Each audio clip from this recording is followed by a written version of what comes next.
completely in the story of the Abkhaz victimization by the Georgians, completely.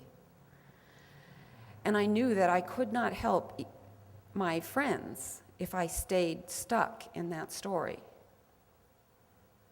That the Georgians were the invaders, they were the ones who didn't understand, the Abkhaz were all pure and clean, and they were the victims, pure and simple. So I knew theoretically that I had to create a new way of being in the region. And believe me, it was painful. First of all, I was afraid to go over to the Georgian side, to go to Georgia proper.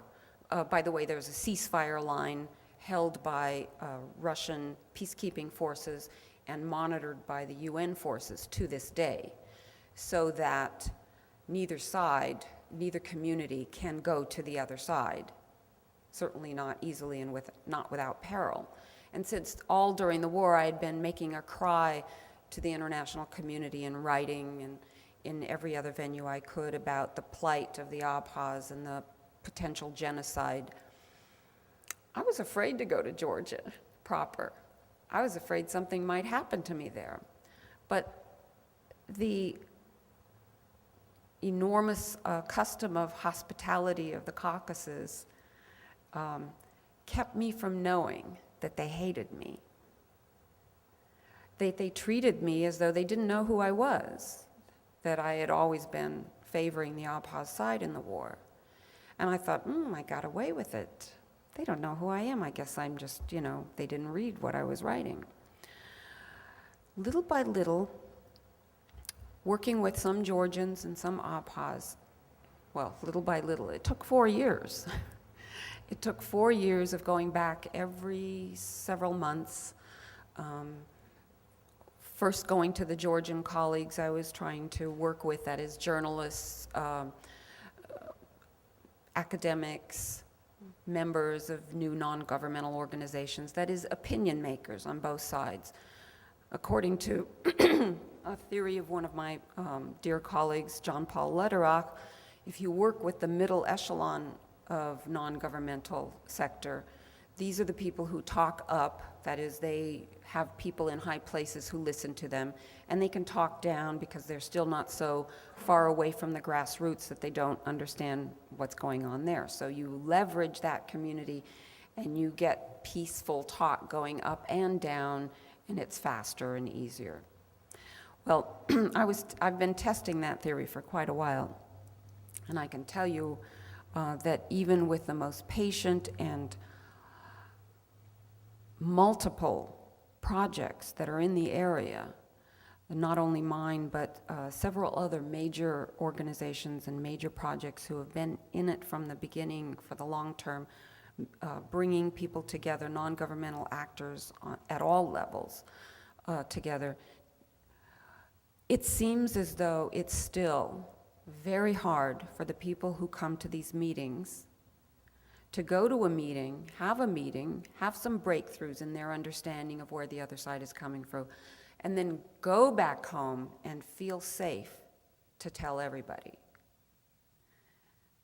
So a lot of that information and much of that personal transformation that takes place stays within this middle sector. It goes a little bit up, it goes a little bit down, but here we are in 2008, and we are no closer to a peace agreement than we were in 1994. I can talk about all of the major breakthroughs that we had intellectually on both sides to help them understand the other side. My own breakthrough.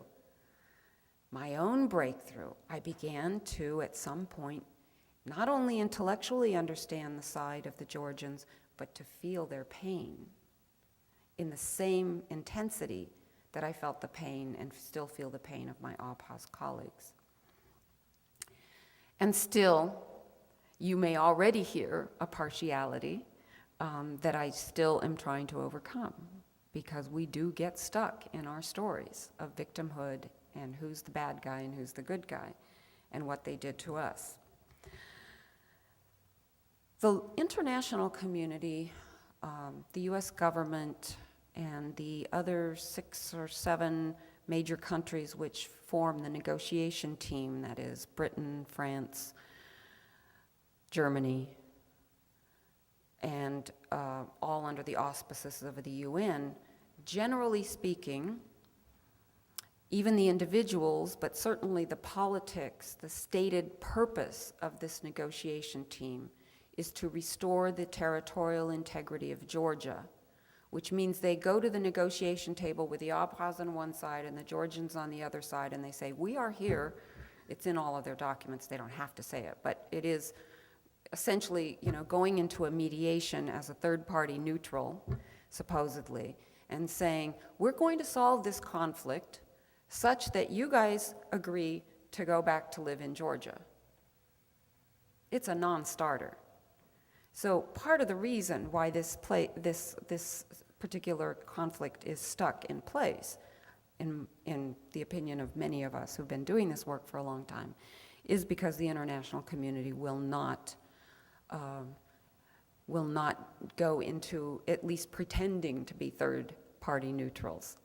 So for the Abkhaz, it's always, what is it you don't understand about the word independence? We are an independent country, de facto. We don't care if you recognize us or not, and we have nothing to talk about. And that's pretty much the conversation that goes on in these official talks over and over and over and over.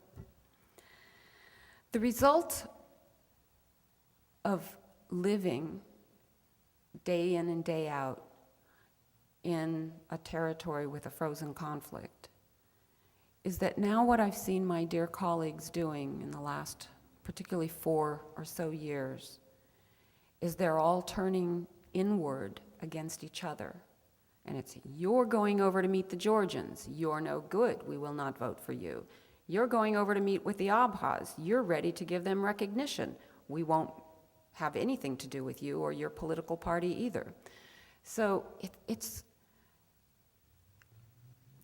the one positive thing I can say we can make a claim to, those of us in the non-governmental movement, is that we have built up a large constituency of people on both sides who understand what a resolution would look like and agree pretty much across the conflict on what a resolution would look like. And it's just quickly, instead of having all of the illicit trade that's going back and forth over this border, where bribes are taken by both sides and go trickling up to the top leaders, getting commodities back and forth. Open it up to free, honest trade. Say, okay, this is a border right now. The Georgians would have to be the first to say, okay, international community will say, this is a border, we're gonna put our customs people here, they're gonna put their customs people there, and we're gonna get rid of all those folks who are stealing UN cars on this side, Georgians, or it could be on this side, they're stealing it on both sides, and they take the license plates off, and they take it to the other side, and they get away with it. And when I discovered this, was this about 8 years ago, and we were several years into our non-governmental process, and we were still struggling with some of the animosities across the divide, and you find out that these warlords are cooperating really well with each other across the divide. It was for a while discouraging, but when I heard my colleagues on both sides, the Abkhaz and the Georgians, say, we have to keep walking. We have to keep walking, even if we're standing in place. We have to keep moving. You know how the joggers on the side of the street will keep jogging in place? Well, that's kind of how we feel, and we feel like we need to do that to keep our energy up.